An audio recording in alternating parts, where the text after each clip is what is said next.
bit here, and this is big, and this is what we've been asking for. Wins, you say? Yes, still working. Finally finished a clutch, which I think is important because it would be a clutch of dragon eggs, right? So that's I like it. fresh in his mind, right? I like it. A clutch of Cersei chapters that were giving me fits. Now I'm wrestling with Jaime and Brienne. The work proceeds, though not as fast as many of you would like. That is all for now. So he here is saying something that is right, not because a lot of the updates are just I'm writing chapters, whatever. Here he just flat out said I just finished not one but clearly multiple Cersei chapters. Is there an official number with clutch? I think so because clutch. I want to see I how many. 12. Chicken clutch contains approximately 12 eggs. So here we go. So so chicken, it says a duck may lay 7 to 14. So it's a lot. It's a lot. Which to me means he's probably done with Cersei. Yeah, because I do know that he doesn't always go chronologically through the book. Sometimes he will just do a POV, like total or a couple POVs at a time. Because I thought this was interesting. Because like Cersei clearly is going to have a lot to do, in my opinion, at the end of Winds of Winter, whether it be blowing up the Baelor. If that happens in the books, we have no idea. But I think it's really interesting that he says now he's with Jaime and Brienne, and the word wrestling is used, and I feel like that was intentional because that's the kind of person George is. So wrestling with Jaime and Brienne, maybe they're fighting because she has to come get him. Like, is this right? Is this maybe one of the final arcs that we'll see? Because we know Arya has already been written over a couple times. I think he had multiple Arya chapters that he's talked about. Right. So are Jaime and Brienne some of the last ones? Who knows? Maybe. It's incredible. This whole thing, this is what George does, because this is what he does in his normal writing, right? it's so interesting on so many levels, because why was Cersei giving him fits makes a lot of sense, as you said, because she is at the end of the book. If we use the show as any sort of indication, right? Like if Winds of Winter were to end where in the show it's Winds of Winter, in theory, I think the episode isn't the episode Winds of Winter, the season 6 episode 10, where Cersei blows up the Sept of Baelor and Jon Snow is proclaimed king in the north. Yes, and I believe Bran has the vision of the Tower of Joy and the sword, and Dawn is laid above the thing, and Daenerys is coming across. Right. Yeah. So if that is sort of the case, does that see him saying Cersei's giving me trouble is huge, because I don't actually think until you get to the end, Cersei's arc, if it goes anything like it did in the books, doesn't actually seem like it's to be that difficult. Because in the show, because where we leave her is she goes back and after she does the walk of shame. Okay, here is Robert Strong, right? Yes. Here's okay. So to me, it's going to be planning, dealing with that internal struggle, trying to convince Tom, and unless the faith is going to be way more involved, and then maybe maybe she does blow up the Sept of Baelor, and you're like, who do I really have to kill off here, and how is that going to impact the story going forward? And even if it's not the Sept of Baelor and it's something else, because that's like totally possible. Different. George has always said that he has trouble killing off his characters. Surprising, but he says, it actually bothers him because he spends so many years with these characters and whatnot. So like, to me, that's a little bit of a signposting that it's something detrimental or very tough to write. Possibly Tommen dying or something like that. Right. So I feel like these are things that would happen in the climax of the book. We talked about that, and we did one of our Patreon hangouts, and we were talking about the fact that, man, it feels like for him to even sort of be talking about the end of the book instead of the woe is me, like I'm never going to finish. Now he just said, I was really struggling with Cersei chapters, and now I have those finished. Yeah, this book is going to be chaos, bro. So like I just recently I'm also thinking he's actually really close to being done. I think that he is certainly in the home stretch because he's mentioning trimming down. He's finishing up Cersei chapters. So every POV that's been confirmed so far, by the way, there is no mention of Daenerys. So I would say, based on what I'm looking at, he certainly has to. If we just assume every other POV is finished, he would still need to write Brienne, Jaime, Bran. I don't think has a chapter here, does he? No. Let me see if I can find it. So you got Bran, Jaime, Brienne, and Daenerys. So those are 4 POVs that I think would be in this book. Here's the thing, Matt. This is crazy because I just read Feast and then I read Dance recently on like my millionth reread. Think how many POVs this book is going to have. It's like 20 POVs. Like we are going to get such a ridiculous book, and I almost don't see how it couldn't be paced. Like you have so many options to keep the book moving. Like I think the pace of this novel is going to be insane. It is. This book is gonna be huge. I'm gonna do a search here really quick because I save a lot of things. Oh, there's also gonna be a Melisandre chapter. Yes, on my Reddit. Let me see. Hopefully, Matt in the past did not screw me over, and I actually saved that thing. We're also going to get Melisandre's backstory for her time in Ashai, so that's going to be sick. And Bran Stark is confirmed to be in the book, but he has not announced that he was ever working on any of those chapters. So there's still some work to go for sure, but good news. Absolutely good news. Every Wind of Winter. Let me just type that in, see if I can. Maybe, I don't know. I'll keep searching. But over on his blog, just to see some of the other things he said, because he had another one where he was saying like, and I have finished some more Winds of Winter chapters, and so now that's interesting because that to me means those were probably Cersei chapters. Yes. That he was working on. Maybe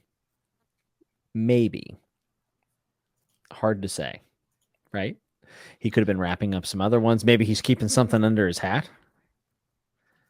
His little conductor hat. Let me see. Yeah, here he was talking about the Rise of the Dragon book. Let me see. But Westeros has to become bigger than Winds of Winter. In addition to Winds, I also need to deliver the second volume, Archmaester Godain's History, Fire and Blood. Okay, so he had that. So I mean, he is moving along. But I do remember, it's not. I don't find it, but it was certainly at the beginning of this year. I think he did an update where he said, I just finished another big batch of chapters. Yes. So to me, I think that was probably Cersei because actually the last one he said was Arya. Remember? Yeah, Arya and Barristan.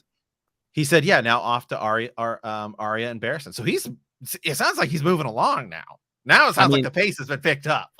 It sounds like he finished a bunch of Arya and Barristan chapters and then finished these Cersei chapters. So, I mean, I guess what we're trying to say, people, is that he is working on this thing. And maybe, just maybe, he's starting to realize that he's got to get it done. Right. Maybe unfortunately the death of his friend who couldn't finish his book will cause him to be like, I need to buckle down. I mean, he has had a lot of loss in the last few years. Yes. When you see his blog, I mean, it's honestly, it's sad, especially when you go on Twitter and you see the replies and he's sharing memories of dead fellow friends and people are just like, where's the book, George? And it's like, he's a human being, folks. And there's a lot of other really good fantasy books out there. If you want to check them out, you can look at my channel and see which books they are, like A Song of Ice and Fire. Yes. Yes. We can occupy your time. I think this is really good news. And this is the state that we're in where we're reading a 4-sentence paragraph and we're like, this is good. This is the biggest news we've had in a long time. Yeah. And then I guess I just think Jaime and Brienne, like their arc. Lady Stoneheart's going to be involved. It's going to be so different. It's going to be so different than the show. Because in the show, Jaime just goes the Riverlands and kind of wanders around and then goes back to Cersei and then goes north. Well, yeah, Lady Stoneheart's at the center of this. Exactly.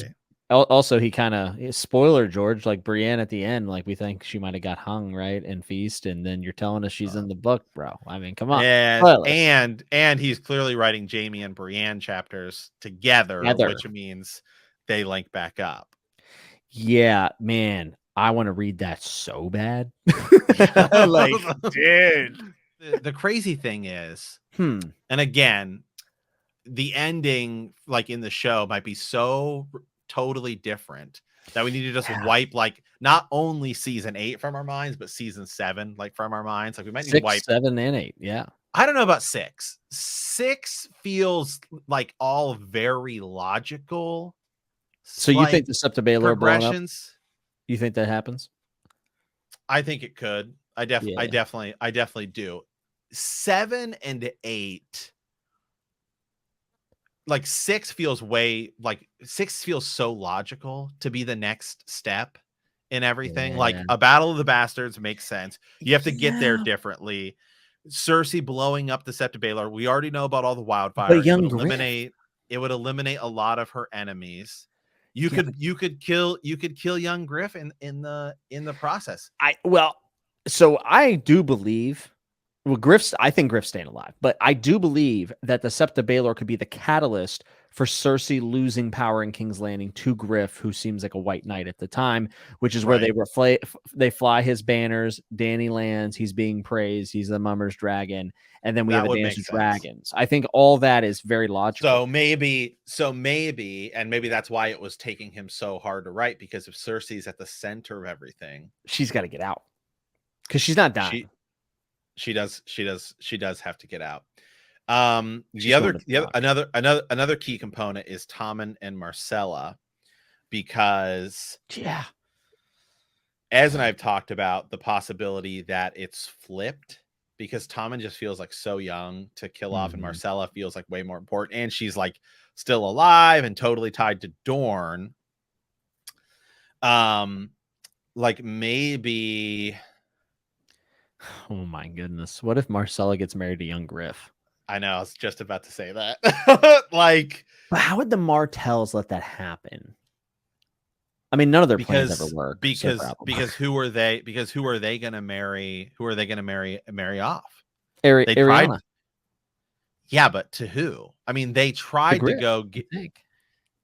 Yeah, I know. Because in the books, he actually kind of tells her, I think that was the plan, right? I know, but I guess my thought about Dorne is, like, because Quentin goes over to marry Daenerys and dies.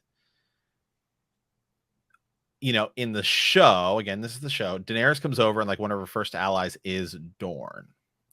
So maybe young Griff, because I think the possibility of I don't know. I like the idea of Myrcella. Maybe she's proposed as a marriage alliance, and then that causes Dorne to think, hey, we need to come up with a different strategy. And then that's where they start maybe trying to figure something else out. Because the key to possibly young Griff is Sansa. Is Sansa going to marry young Griff because of the whole I don't think Baelish gives her up, man. Well, I think she's gonna see Baelish's arc in the show is so wrong that there's just no way. Sansa's clearly going to be the death of him, and I think she could totally just expose him, because his arc is so hard to place down, because he hasn't married her to Ramsay. Yeah, and that's not going to happen. That's not going to happen. George already sort of did that arc. Yeah. So that leaves her totally open, totally different. So maybe what happens is it's Dorne and Baelish being like, hey, we'll marry you to young Griff, and they're sort of deciding. And then maybe Cersei's trying to marry him to, I don't know, maybe she views Myrcella as an option. I mean, as we talk through this, you can see how difficult this is. Exactly. Yeah. There's we can always like George, I do feel from a bit because like he has a lot of options, but he needs to make the right pick. right. And there's a lot more variables in the books I than there think are he the has. show. I think he's already made his pick. Oh, he's made his decision. I think the There's no pick is doubt. in. We're just The waiting for pick them is to in. say the pick is in, man. I think the pick is in, and it's I think it's yeah. So if Cersei does blow the Sept of Baelor and young Griff is standing there, maybe that would then maybe there's your catalyst. Because why would he need to ally with Dorne if Cersei blows the whole thing up and like the townsfolk and like everybody in King's Landing revolts, and then he's already got power? He would no longer need Dorne. He could choose what he wanted. What if Cersei kills? What if Tommen is like whether he kills himself or he is accidentally killed, say, in the Sept of Baelor, and when Marcella comes back, she realizes like my mom's batshit crazy, and she killed Tommen, and so she's like disowns her, which then makes her the young and more beautiful queen, and then she could get with Griff, and then Cersei's really on her own back in Casterly Rock. Yeah, and then you got to figure out how to get her there. Robert Strong. Well, I guess.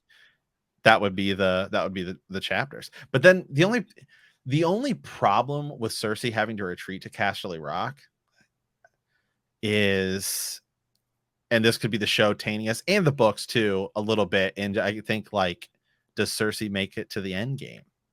Yes or no? So I think that the prophecy has to come true in the books. It means way too much in the books. So I think Jamie or Tyrion are going to kill her. So my this is just my theory. Right.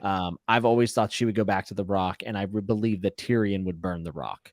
Because all the way back into Game of Thrones, he's saying how he's had dragon dreams of burning his family alive, burning Casterly Rock. Even, I think, mentions it again in Dance, where he says he wants to burn the Rock. Especially whenever he doesn't get, when he asks for Casterly Rock and he'll never get it, right? So I think that Tyrion will likely kill Cersei at Casterly Rock with dragons. Whether or not he's riding them, that's a different thing. Do you think George specifically chose the word clutch to indicate that somehow it involves dragons with Cersei? Oh my god.